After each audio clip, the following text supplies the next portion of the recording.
Hey, this is pharmacist Curtis Alexander. In this video, I want to tackle a question that I got that might be helpful to other people with Parkinson's disease or loved ones with Parkinson's disease. And the question is, can supplementing with glutathione help in Parkinson's disease? So backing up a couple of steps, glutathione is an antioxidant, and it's kind of considered the biggest antioxidant, the master antioxidant in our bodies.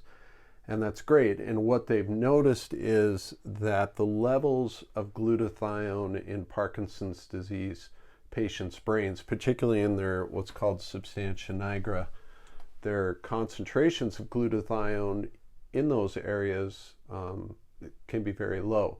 So the theory is if we can get glutathione levels higher in the brain, then maybe it could help with Parkinson's. And there is some evidence to support that, but there's a couple of things I want to tackle first, and we'll come back to the supplement question and if it makes sense.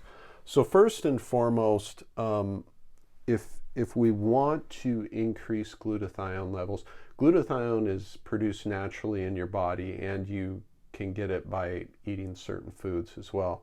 But so there's a process that your body goes through to make this. Well, one of the first things we have to ensure is that we're not lowering our levels of glutathione, because, like I said, you are producing it naturally. So we want to stop any sort of toxins in our body that can cause it to go lower. And one of those is DDT is mentioned, commercially grown foods. They can have some of these dioxins and these pesticides and other things that simply are going to inhibit or lower your ability to make glutathione. So we want to cut those things out. Secondly, ETOH is alcohol consumption. So I'm not saying you can't drink. There's actually even a little bit of alcohol consumption actually causes glutathione production to go up a little bit, but that can be taken too far. So what we're talking about when we say limit alcohol consumption is you can't have a six-pack a night, that sort of thing.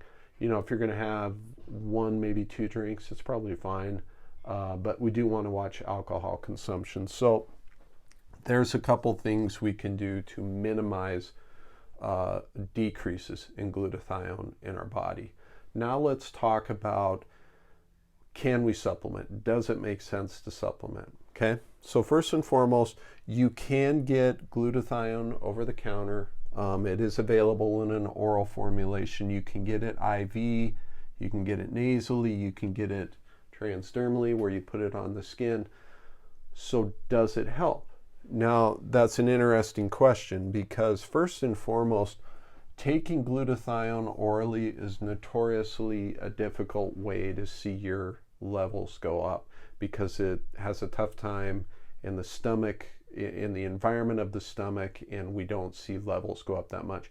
You're going to see all sorts of ads out there that this person's glutathione is they have a special formulation. I don't know if I buy into some of that stuff. I haven't seen enough evidence to support that oral formulations of glutathione would really be that helpful in raising the rates.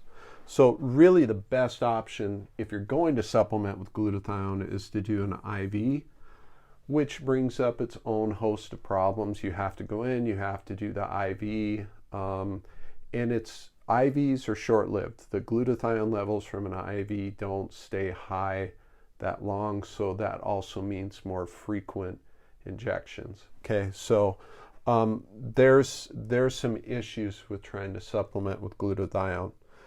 Interestingly enough, as I mentioned before, your body can make glutathione, and there are things that you can give more of to your body that will help it increase its glutathione production. And one of those, and I'll include a link to this study in the description, but I found this interesting, is just straight up glucose, vitamin B3, and then N-acetylcysteine is NAC. Now I put an asterisk next to that because there's some theories out there that you wouldn't really need this to see the increase. I don't think that's proven yet. It's theories. Some people say yes, you would have to have the N-acetylcysteine in there, which right now, at the time I'm making this video, N-acetylcysteine is kind of under fire from the FDA. It may not be available over the counter much longer, but as of right now it is. So this combination is something to look at if you're interested in trying to increase your glutathione levels. Eating more mushrooms, consuming some dairy can also help as far as just natural things you can do. So what's the bottom line? Do I think supplementing with glutathione can help with Parkinson's? I think it's possible. I don't think we have a lot of evidence that supplementing with it will really get the levels where we need it. So I would most likely not rely on oral supplements at this point. IV in theory would work. It just can become expensive, problematic because you're having to come in all the time. I would really try to tackle the glutathione problem from limit the toxins in your body so your body's able to make more of it and give your body the raw nutrients it needs to make more of it, and then see how you do. And then if you're not getting any headway, then you can look at something like if there's a facility in your area that can do glutathione injections, it's something worth looking at. So that's kind of my take on the glutathione for Parkinson's disease. If you have any questions, post them in the comments. Any other suggestions for videos, please post them. I promise I look at all the comments. As I do more videos and I get more commenting, I may not respond to all of them, but I do look at them. So I hope this video was helpful. And again, any questions, post them in the comments. Until the next video, thank you for watching.